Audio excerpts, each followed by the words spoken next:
Imagine a world where your morning shower is a luxury, where every drop of water is rationed like gold. This isn't science fiction.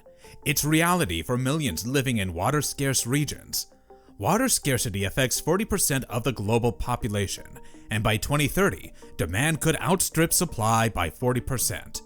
In Cape Town, South Africa, millions of residents watch their taps run dry as the city careened toward day zero, the day when municipal water systems would simply shut down. Half a world away in India, desperate families lined up for hours just to fill plastic containers from water tankers, their children missing school to help carry this liquid gold home. Meanwhile, in the deserts of Israel, engineers celebrated as gleaming desalination plants transformed seawater into abundance, turning one of the world's most arid countries into a water exporter. Water is life. Yet for 2.2 billion people, accessing clean water is a daily struggle. Climate change, population growth, and mismanagement are drying up rivers and aquifers faster than we can refill them. The US warns that by 2050, 5 billion people could face water shortages. But this isn't just a problem for the future, it's happening now. But water scarcity isn't just about having less water. It's about survival, economics, and national security all rolled into one.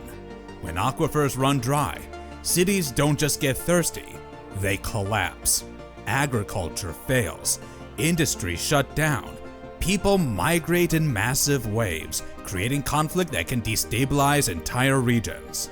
Water scarcity isn't just about having no water, it's about demand outpacing supply.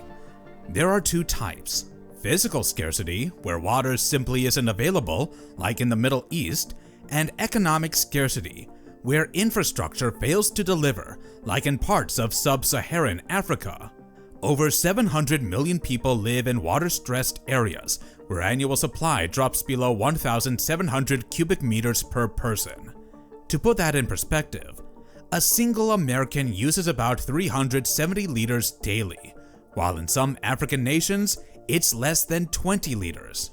Climate change is making things worse. Droughts are longer, rains less predictable. The Aral Sea, once the world's fourth largest lake, is now a desert due to Soviet-era irrigation. Overuse of groundwater in India's Punjab region has depleted aquifers by 109 cubic kilometers since 2002. Yet, countries aren't sitting idle. They're adapting with a mix of ancient wisdom and modern tech. Let's dive into the solutions, starting with the oldest trick in the book: water conservation. Israel is a desert nation that turns scarcity into surplus. With 60% of its land arid and no major rivers, it faced chronic shortages. Yet today, it exports water to neighbors. How?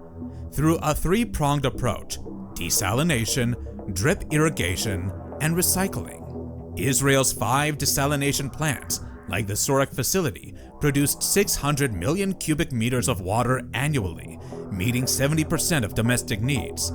Desalination turns seawater into fresh water, but it's energy intensive. Israel offsets this with solar power and efficient reverse osmosis tech. Meanwhile, drip irrigation, pioneered in the 1960s, delivers water directly to plant roots, using 70% less water than traditional methods. It's now used on 90% of Israeli farms, boosting crop yields by 50%. Recycling is the third pillar. Israel reuses 90% of its wastewater, the highest rate globally, compared to 8% in the US. This treated water irrigates crops, freeing up fresh water for homes. But not every country can afford desalination plants. So, what do resource-constrained nations do? In 2018, Cape Town teetered on the edge of day zero when taps would run dry. A 3-year drought slashed dam levels to 24%, threatening 4 million people. The city fought back with a mix of restrictions and public campaigns. Residents were limited to 50 liters daily, enough for a 2-minute shower and a toilet flush. Billboards screamed, "Save like your life depends on it." It worked.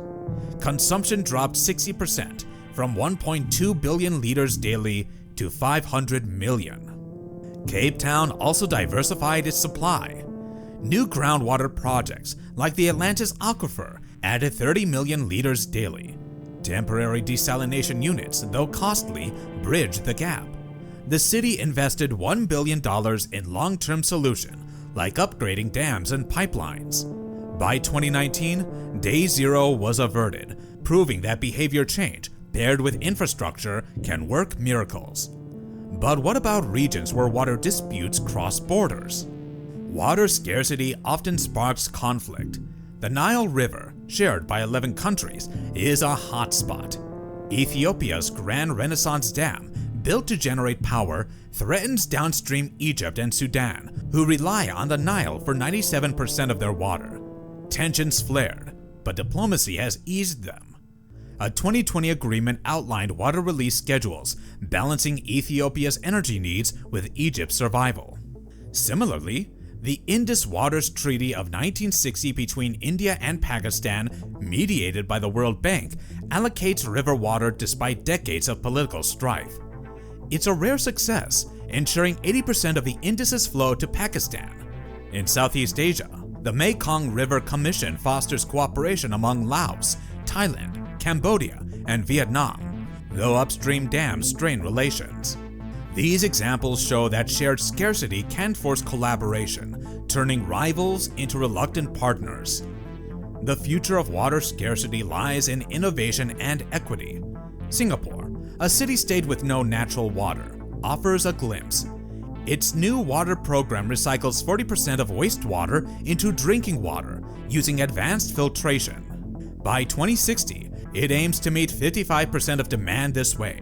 Smart tech, like sensors detecting pipe leaks, saves 15% of Singapore's water annually. In poorer nations, low-tech solutions shine. In Kenya, sand dams, concrete walls that trap rainwater in riverbeds, provide clean water to 1.1 million people. Costing $7,000 each, they're a fraction of desalination's price. But tech isn't enough. Equity matters. In sub-Saharan Africa, women spend 200 million hours daily fetching water. Community-led projects like Uganda's rainwater harvesting tanks cut this burden, freeing time for education and work. By blending innovation with inclusivity, countries can ensure water for all.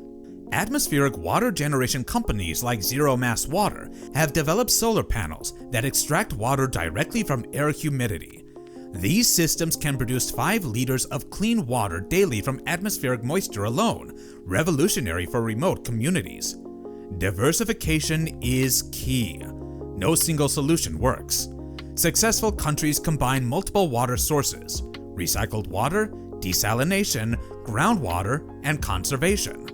Water scarcity is one of humanity's greatest challenges, but it's not unbeatable. Some, like Israel and Singapore, show that innovation and planning can defy geography. Others, like Cape Town, remind us of the high cost of inaction. But there's no one-size-fits-all solution. Water is deeply cultural, political, and environmental. It's tied to food, energy, and climate. The question is not whether we can solve the global water crisis. These countries have already shown us how. The question is whether we will act with the urgency that our planet's most precious resource demands, before Day Zero becomes not just Cape Town's near miss, but humanity's collective reality. Thank you for watching. If you enjoyed this video, don't forget to hit the like button and subscribe.